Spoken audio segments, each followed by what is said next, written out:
But I'll move along. All right, now, what do the words gather, gathered, or gathering teach us about the return of Jesus?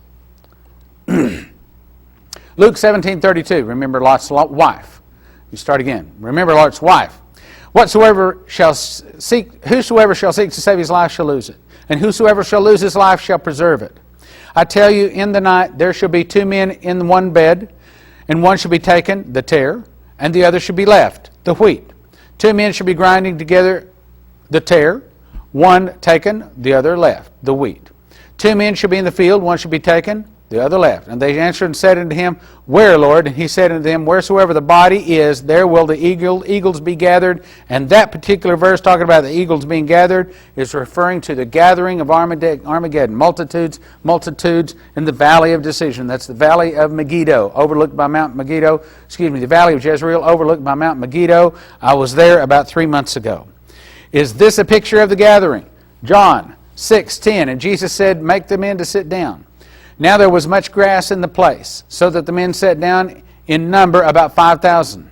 And Jesus took the wheat, the loaves, representing the wheat, and when he had given thanks, he distributed to the disciples to them that were sat down, and likewise the fishes as much as they would. And they were all filled. Now, if you were filled, that means that's not a picture of a pre-trib or a mid-trib, but a post-trib rapture. And they were all filled. He said unto his disciples, Gather up the fragments that remain, that nothing be lost. Once again, it's another picture of the end of time. We're still continuing to investigate the words gather, gathered, and gathering. John 15:1. I am the true vine, my Father is the husbandman.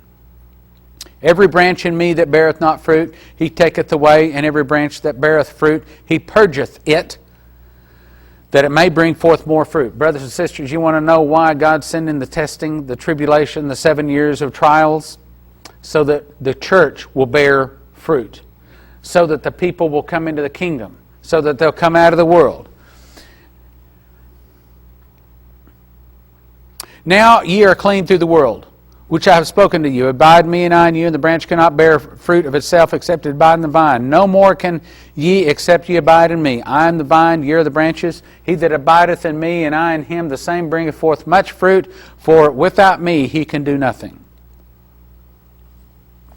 John 15:6. If a man abide not in me, he is cast forth as a branch and is withered, and men gather them, keyword gather, keep in mind that, gather them and cast them into the fire, and they are burned.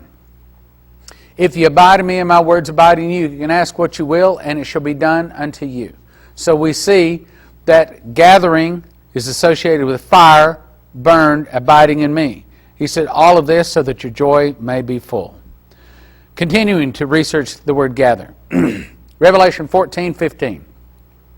And another angel came out of the temple, crying with a loud voice, and said to him that sat upon the cloud. Notice the word cloud. Thrust in thy sickle. Again, we're talking about the end of the earth.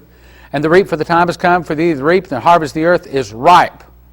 You don't harvest until things are ripe, at the very end. And he that sat upon the cloud thrust in his sickle on the earth, so that the earth was reaped. Again, all end time, end of time, all harvest words. And another angel came out of the temple which is in heaven, he also having a sharp sickle. And another angel came out of the altar which had power over the fire, and cried with a loud cry unto him that had a sharp sickle, saying, Thrust in thy sharp sickle, and gather the clusters of the vine of the earth, for her grapes are fully ripe. All of this is pointing to an end time return for Jesus. And when he returns, no one gets saved. So these folks that think, well, you need to leave these left behind books and left behind videos around for your loved ones so when everybody disappears and they can get saved, are just wrong. When Jesus returns, it's over. The judgment is set. The books are open. The beast is slain. It's over. Gathered and gathering. Still continuing research. Revelation 14:9. The flesh of kings and the flesh of captains, the flesh of mighty men, the flesh of horses and them that sat upon them, the flesh of all men, both free and bond, small and great. And I saw the beast and the kings of the earth, and their armies gathered together to make war against him that sat upon the throne and his army. And let me just tell you, they're going to lose big time. All right, now let's talk about left behind. This is the belief that once those left behind see people see the people or the believers missing, then they will believe and they will get saved. This is the reason you're supposed to buy their books and their videos, get them in the hand of your friends, so that when you're gone, they'll know what happened and they'll realize that the Bible is true, and they'll realize that Jesus is their Lord and Savior, and that's the reason they're going to get saved. And I hate to bust your bubble, but it's not going to happen that way. Question: was it possible to get saved once the door was shut? Luke 17:26. And as it was in the days of Noah, so shall it be also in the days of the Son of Man. They did eat, they drank, they married wives, they were given in marriage until the day that Noah entered into the ark, and the flood came and destroyed them all. Likewise also as it was in the days of Lot. They did eat, they drank, they bought, they sold, they planted, they builded. But the same day that Lot went out of Sodom, it rained fire and brimstone from heaven and destroyed them all.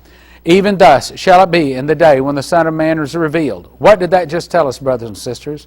That told us that once the door of the ark was shut, no one got saved. Once the day that Lot was taken out of Sodom and Gomorrah, there was no one saved. And when Jesus returns, there will be no one saved. The judgment is set. The books are opened. The beast is slain. Jesus returns on the clouds, and it's over. Matthew 25:7. Then all those virgins arose and trimmed their lamps. And the foolish said unto the wise, Give us of your oil, for our lamps are gone out. But the wise answered, saying, Not so, lest there be not enough for us and you. But go ye rather to them that sell, and buy for yourselves. And while they went to buy, the bridegroom came, and they that were ready, in other words, those that don't have spot or wrinkle, went in with him to the marriage, and the door was shut. Afterwards came also the other virgins, saying, Lord, Lord, open to us. Notice who came to the door. Virgins. What's a virgin? It's one that has not gone after another god. Brothers and sisters, these are Christians. These are Christians that had spots and wrinkles, and maybe they didn't even have a wedding dress. Afterward, the virgins saying, Lord, Lord, open to us. And he answered and said, Verily, verily, I say unto you, I know you not. Can someone get saved after Jesus returns? The answer is no. False teachers. I believe that people that teach a pre-trib rapture may be doing a great disservice. I'm saying that kindly. 2 Peter 2:10. But there were false prophets. Now, let me just tell you what a false prophet is. Here's what the church believes a false prophet is.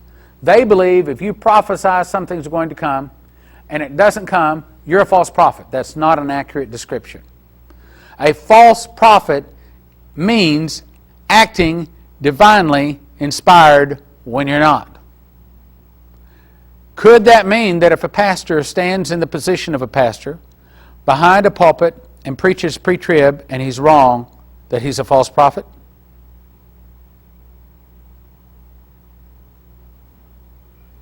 Very serious.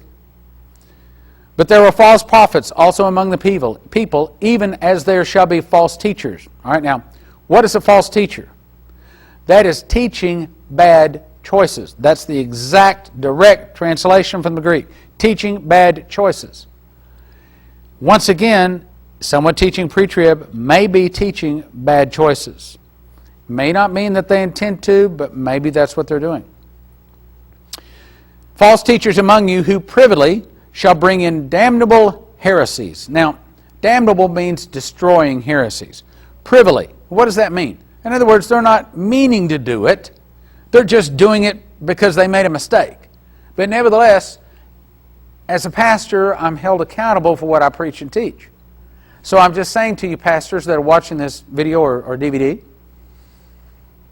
be careful of what you teach, because you may be teaching damnable or destroying heresies, even denying the Lord that bought them and bring upon themselves swift destruction. It could be that because you've taught the wrong thing and you believe the wrong thing, that you yourself may be a castaway when there's no pre-trib rapture and you yourself find yourself with the choice of losing your head or tail.